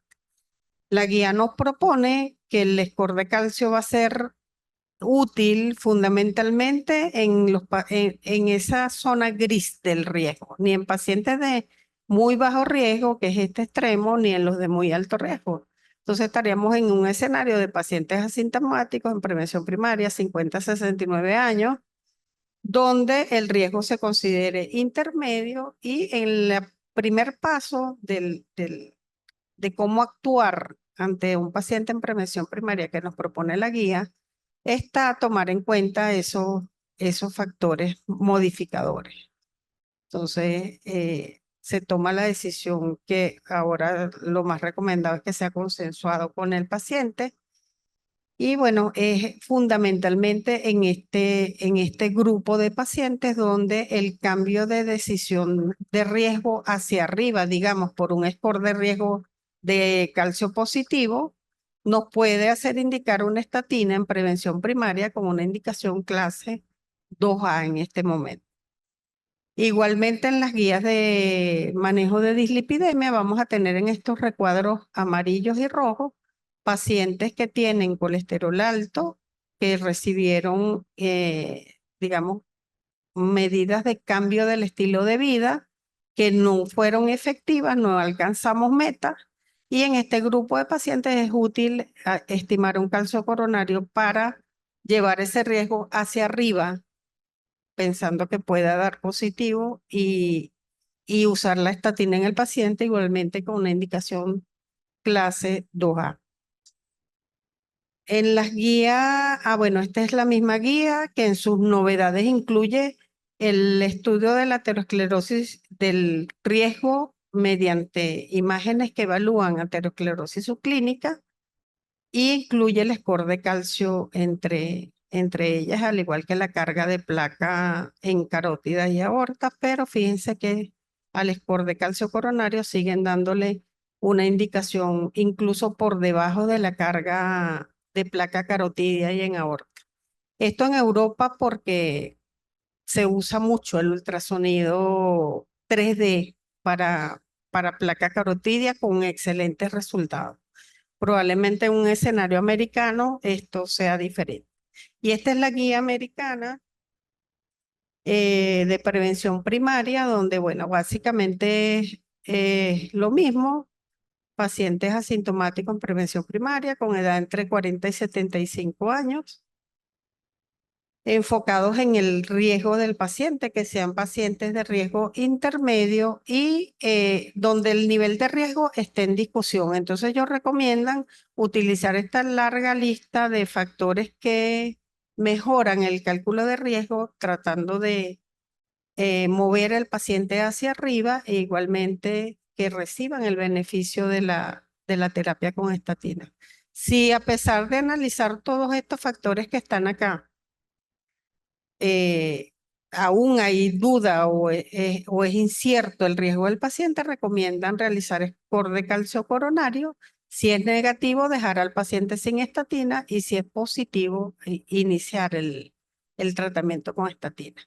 ¿Por qué el el auge que ha tenido el uso del calcio coronario, basado en una robusta evidencia científica donde, bueno, no vamos a entrar en detalles por tiempo. Los estudios de cohortes poblacionales son verdaderamente a gran escala, todos estos son comparables. Vamos a hacer énfasis en el MESA por sus características, un estudio multiétnico que incluyó hombres y mujeres más o menos en igual proporción, un amplio rango de edad de 45 a 84 años, con lo cual la aplicabilidad de sus resultados siempre va a ser más amplia que un estudio hecho solo en escandinavos o solo en caucásicos o solo en chinos. Entonces el MESA nos gusta mucho por eso. Fíjense que tiene una una importancia pronóstica indiscutible. A medida que el calcio sube, suben la tasa de eventos, en este caso coronarios. Eso no tiene ninguna duda. Y cuando el calcio score es 0, también es muy importante porque fíjense que se ubica en las menores tasas de eventos si lo comparan con otros predictores de riesgo que aún estando negativos, el calcio score 0 es un punto mucho más duro. Se ha denominado el poder del cero, con el cual hay que tener cuidado también, porque no es sinónimo de que no hay enfermedad coronaria. Puede haber enfermedad coronaria no calcificada y esto es muy importante en pacientes jóvenes, en fumadores, y por lo tanto no podemos asumir que es sinónimo una cosa de la otra. Aquí están representados los 4 grupos étnicos y ven que gráficamente en las barras amarillas, bueno, según el score de calcio que tengan los pacientes, independientemente del grupo étnico, la tasa de eventos es mayor, con lo cual corroboramos su valor pronóstico. Aquí están los datos del MESA para ya no solo eventos coronarios, sino eventos por enfermedad aterosclerótica cardiovascular. Y vemos que el efecto pronóstico es independiente de la edad, independiente de la raza. Y datos derivados del MESA, bueno, aquí tienen estos números que son muy sorprendentes, como que el riesgo a 10 años se incrementa 7.5% si el score de calcio es, aunque sea un punto, comparado con 0. Y si se duplica, el incremento de riesgo es de 14%. También ha sido evaluado como, digamos, como modificador del riesgo o reclasificador. Y comparado con todos estos parámetros que se han adicionado a las escalas de riesgo convencionales, el calcio sale netamente ganando con esta línea roja, tiene el mejor índice de reclasificación neta y con los mejores valores de sensibilidad y especificidad comparado con cualquiera de los otros. Grosor íntima media, proteína C reactiva, cualquiera de los otros. En los últimos tiempos, este término de placa 1K ha ganado posición y se está describiendo como un factor protector. O sea, después que le teníamos tanto temor al calcio, pareciera que cuando esa placa es tan densa como mayor de 1000 unidades Hounsfield, se correlaciona con menos eventos. Entonces, en estas gráficas podemos ver como pacientes con síndrome coronario agudo, que están representados en las barras azules, en comparación con las claras que son sin síndrome coronario agudo, tienen las menores tasas de placas altamente calcificadas y predominan en los grupos con eventos las placas blandas, ¿verdad? El grupo de trabajo de los investigadores del MES están proponiendo su propio calculador de riesgo. Esto está disponible en línea y para todos los teléfonos y me parece interesante porque lo hacen incluyendo el calcio y sin incluirlo. Entonces te permite como evaluar la reclasificación en ese individuo, no en la población. Y es interesante la forma de usarlo. Estos son mis mensajes finales. El calcio coronario es un hallazgo específico de aterosclerosis coronaria. Es un marcador de enfermedad aterosclerótica subclínica muy importante. Refleja carga de placa, por lo que aporta una información pronóstica invaluable. Su utilidad está demostrada en la evaluación y reclasificación del riesgo cardiovascular y es especialmente útil en individuos asintomáticos con riesgo intermedio para decidir intervenciones de prevención primaria. Es una estrategia que además se considera costo efectiva y segura. Gracias.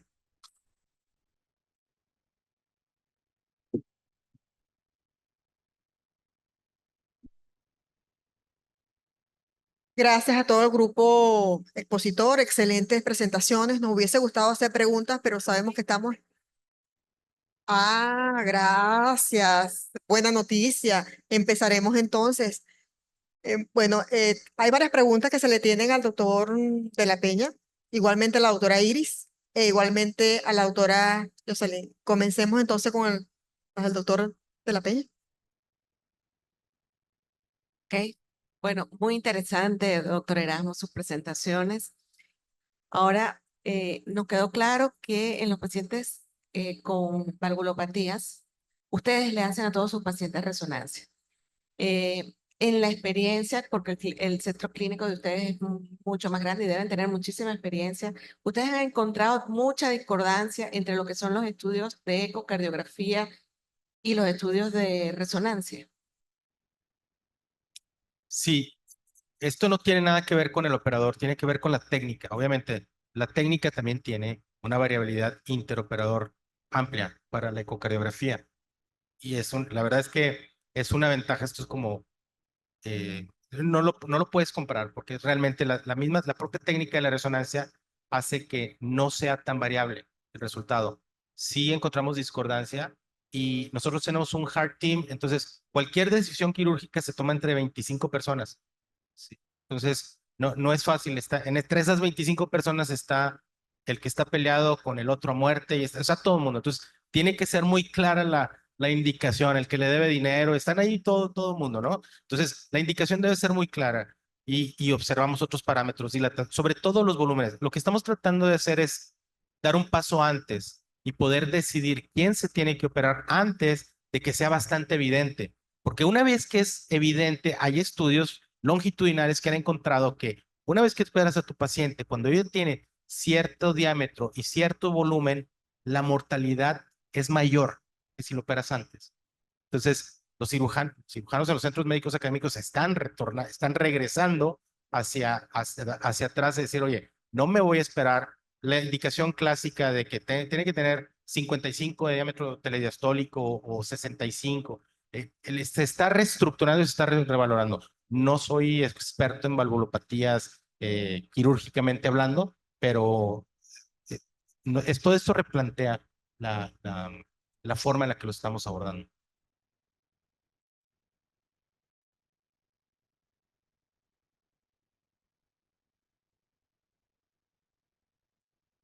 Doctora María Carolina Maldonado.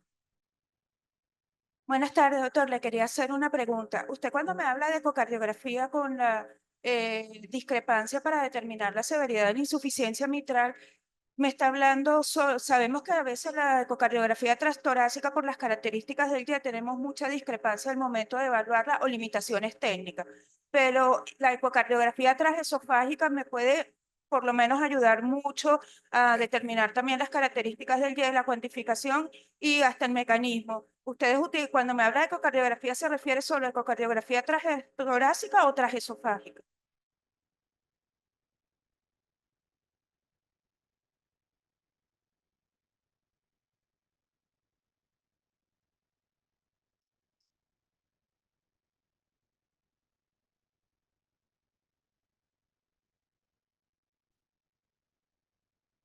Sí, estamos hablando obviamente de transtorácica. La evaluación de las características de la válvula.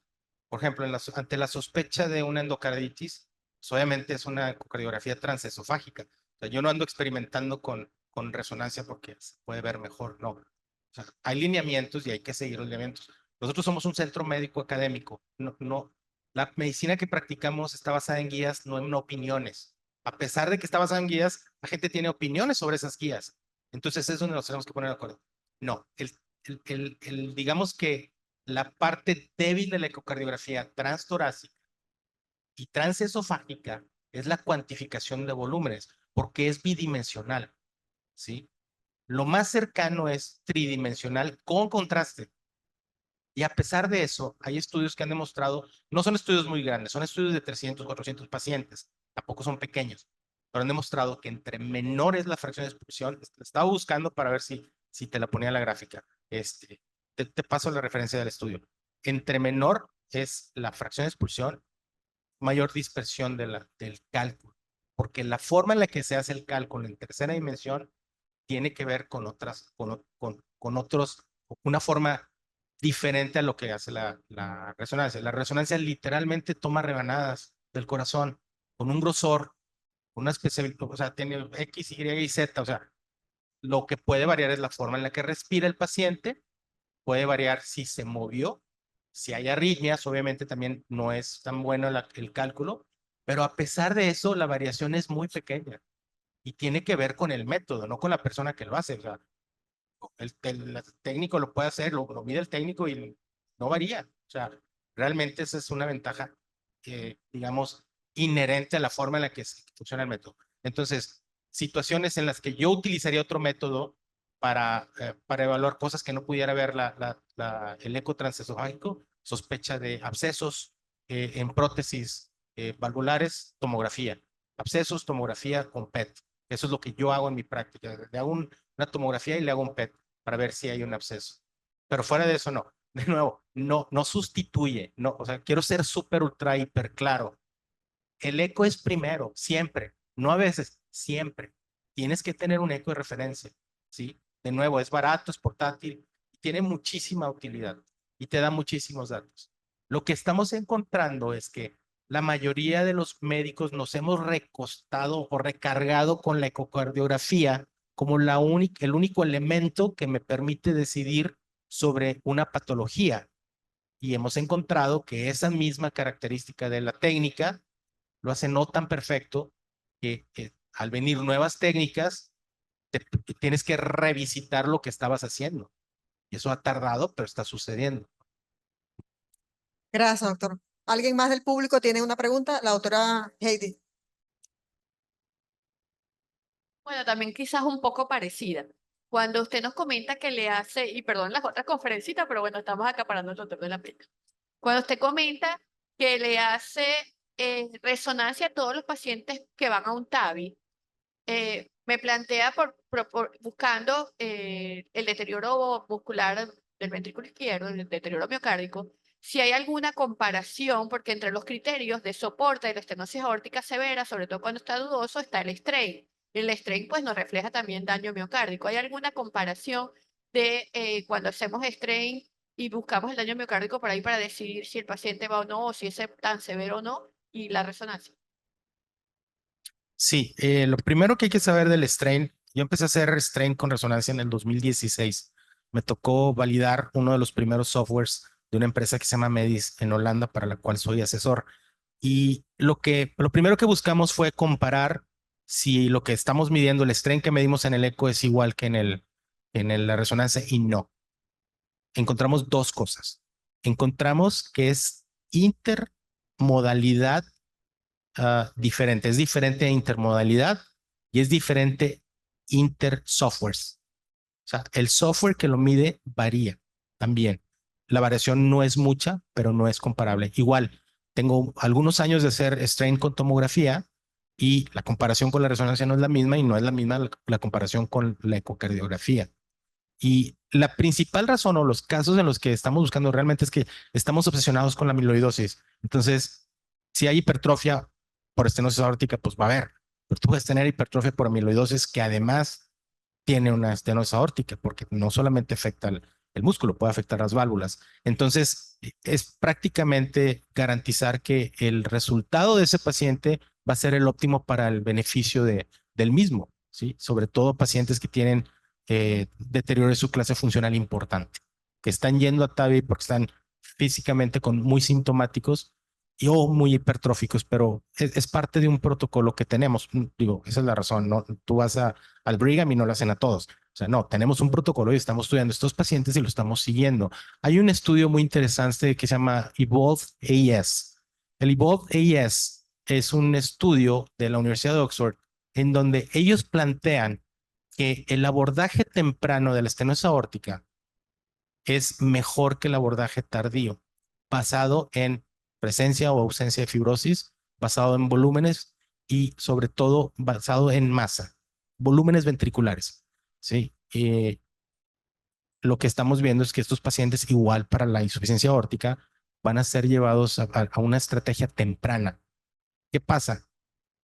Llega un momento en que tú empiezas a generar fibrosis intersticial y la fibrosis intersticial no se ve en el realce tardío y no todo el mundo hace mapas paramétricos. Entonces, una vez que empiezas a tener fibrosis intersticial, el deterioro ventricular es lento, pero es progresivo. Y llega un momento en que aunque le hagas un TAVI, sigue progresando. Eso es lo que han observado también. Pacientes que tienen zonas de fibrosis tienen peor pronóstico que una persona que no tenga fibrosis. Gracias, doctor. ¿Alguna otra pregunta del público?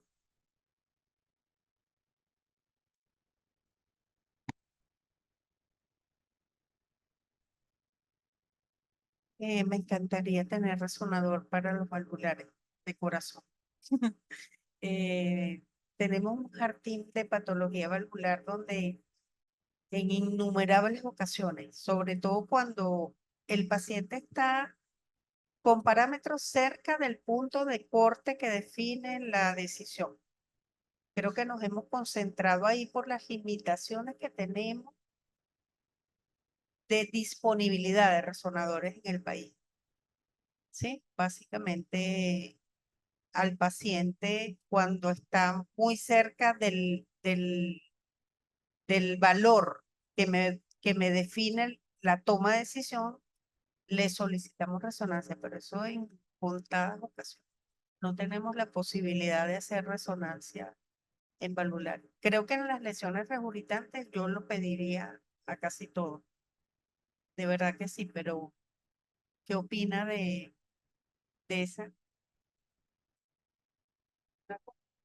Yo tengo una costumbre desde hace muchísimos años. Tengo la costumbre de que cuando veo un problema, busco la parte positiva, la parte, vaya, pienso fuera, think out of the box, siempre piensas desde fuera. O sea, ese problema de la limitación yo lo veo como una oportunidad, ¿sí?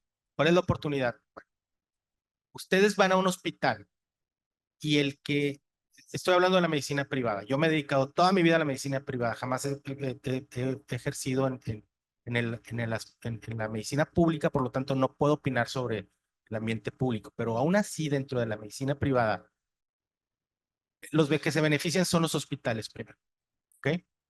Y el eslabón más débil es el médico, siempre. En mi país, las compañías de seguro un compañero me estaba quejando porque un compañero mío metió a una paciente con un choque cardiogénico por una tromboembolia pulmonar, le hizo una trombectomía con un equipo nuevo y muy fancy y la compañía de seguros le pagó $30. $30 al ayudante, ¿sí? Bueno, le quiso pagar. Obviamente, afortunadamente yo tengo la capacidad de modificar eso, pero es ridículo, ¿no? Bueno, ¿dónde está el área de oportunidad? A los médicos la pasamos todo el tiempo estudiando y nunca nos enseñaron finanzas, nunca nos enseñaron sobre negocio. Y los que se hacen ricos son la gente que vive alrededor del negocio, ¿sí? Hace un par de meses, yo no sé por qué piensan que soy millonario, no soy, pero se me acercó un amigo que vende stents y me dice, oye, ¿qué avión me recomiendas comprar? Él es un técnico radiólogo, que vende stents, ¿sí? Le dije, mira, no tengo la más pálida idea, pero lo que sí te puedo decir es que no compres un avión, compra horas, se llama NetJets y ya le di la referencia, no lo compres, no seas idiota. Pero el que debería preguntarme debió haber sido otro médico. Eso es lo que yo pienso. Pero vemos mal. Entonces, bueno, ¿para qué viene todo eso? ¿No? Vamos a llorar todos, ¿no? ¿A qué viene esto? Que si ustedes no tienen tomógrafos o no tienen resonadores, como médicos deben de unirse y deben de comprar uno. Caray, cuestan, digo, no es regalado, pero un tomógrafo usado cuesta 100, $150,000. Un resonador usado cuesta 300,000. O sea, pero los médicos, no todos cardiólogos. Entonces tienes que juntarte para un tomógrafo o un resonador, pues tienes que tener el tomógrafo, pues un neurólogo, porque va a usar las tomografías de cráneo, un cirujano, porque va a pedir las de abdomen, un otorrino. Entonces haces una sociedad administrada por alguien que no sea médico, porque nosotros no sabemos nada de negocios, salvo excepciones. Entonces, bueno, yo lo veo como una área de oportunidad. Segunda área de oportunidad, la definición del costo de un estudio de valvulares lo puedes hacer, lo ideal es hacerlo con contraste porque quieres buscar fibrosis. Pero si es un mitral, no necesitas ponerle contraste. Y estás utilizando, te tardas 30 minutos del uso del resonador. Entonces, una estrategia que yo implementé en mi hospital es que los horarios son fuera de los horarios premium, después de las 7 de la noche, y una resonancia en mi hospital cuesta $400. En el hospital del frente cuesta $1,200. ¿Sí? Entonces, yo estoy haciendo todo el día resonancias, todo el día estoy haciendo resonancias y resonancias porque es muy barato. Me costó mucho, tuve que convencer, tuve que hacer muchos números, me ayudó la jefa de rayos X, que es radióloga, y vaya, esa es la otra, no hay que estar peleados con los radiólogos, porque si no nos dejan hacer las cosas. Pero bueno, entonces, yo creo que esto es muy sencillo. Si tú no lo tienes en mente, no lo vas a pedir. Necesitan educar al cirujano, necesitan educar al clínico, necesitan decirle, mira, toda la vida yo voy a las sesiones y siempre levanto la mano. Necesito una resonancia. Y levanto la mano, necesito una resonancia. Y mi jefe dice que a todo el mundo le quiero hacer resonancia. Y le digo, sí, a todos los que se debería de hacer y no se les hace. En serio, si yo tengo un familiar o yo mismo tengo una insuficiencia mitral que me dice, usted tiene que operar, hazme una resonancia. Ok, no tiene síntomas, no está dilatado, la aurícula está así borderline, pero el jet es severo. No importa el jet. Lo demás, la repercusión hemodinámica es la que va a dictar cuándo opera un paciente. Entonces, yo creo que tienen que hablar con sus administradores, que los hagan los domingos, que los hagan en las madrugadas, no importa, pero que les den un mejor precio. Siempre hay forma de hacerlo. Me llamó la atención el protocolo de Davi. Habló de que hacen resonancia también de rutina básicamente para el pronóstico. El protocolo es igual, hacen primero tomografía y luego resonancia y usan o sea, la hace completa la secuencia cine o va directo a la fibrosis, a la perfusión. Es buena pregunta. No me gusta repetir las cosas que ya hice. O sea, por ejemplo, si tiene, si tiene buena función ventricular, pues obviamente necesito los cines, ¿sí? Necesito los cines, exacto, pero no le hago aorta ascendente, no le hago accesos, no le hago lo demás. Correcto, correcto. No, no, no, va directo. O sea, es más, llega el paciente, hago los localizadores, le inyecto el contraste y hago los cines y los flujos, ¿sí? Y me toma 15 minutos máximo el estudio, o 10 minutos, que se tarda mucho. La queja continua, sí, bueno, en mi hospital me he peleado con 3 directores. Han salido los 3 directores de rayos X porque ellos no separan el tiempo máquina del tiempo preparación. ¿Sí? Entonces, meten al paciente al resonador, lo canalizan en el resonador. He visto tristemente pacientes esperando que llegue el anestesiólogo después de 1 hora y están en el resonador acostados 1 hora. El hospital pierde, ¿no? Bueno, la última pregunta para terminar ya la... Sí, buenas noches. Mire, en referente al calcio score, que a propósito de lo que dice el doctor, que si no lo tienes en mente, no lo pide. Y la realidad es que es una herramienta muy importante, pero la mayoría de los cardiólogos no piden el calcio score. Es una cosa importante. Y a propósito de eso, quería la opinión de, por ejemplo, cuando se hacen pruebas de esfuerzos que son la herramienta que siempre se utiliza, pero que hay muchos pacientes que la prueba de esfuerzo es no concluyente o porque no llegó a la frecuencia, por muchas razones, pues, o que tienen, o que hicieron alteraciones justo en el límite, o que hicieron síntomas que no están muy claros. Eso y el calcio score, ¿cómo lo podemos? Ok.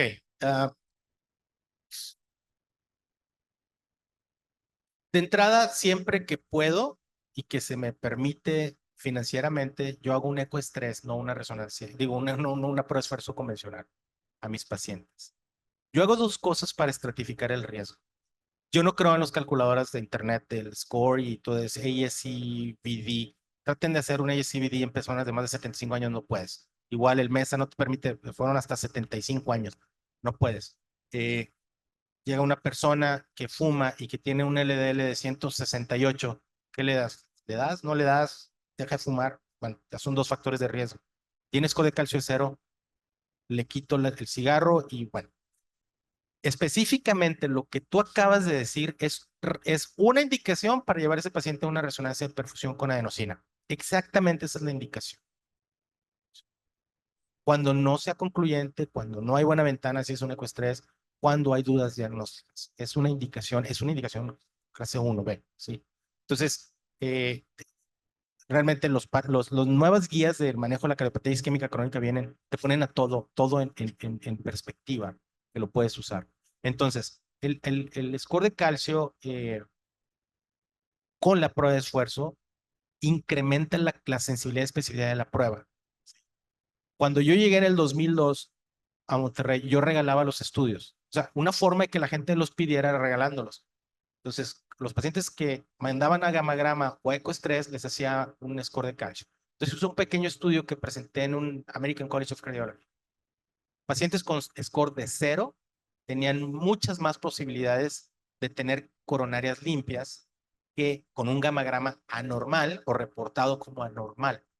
Entonces, la reclasificación de ese gamagrama incrementaba cuando yo le agregaba el score de calcio.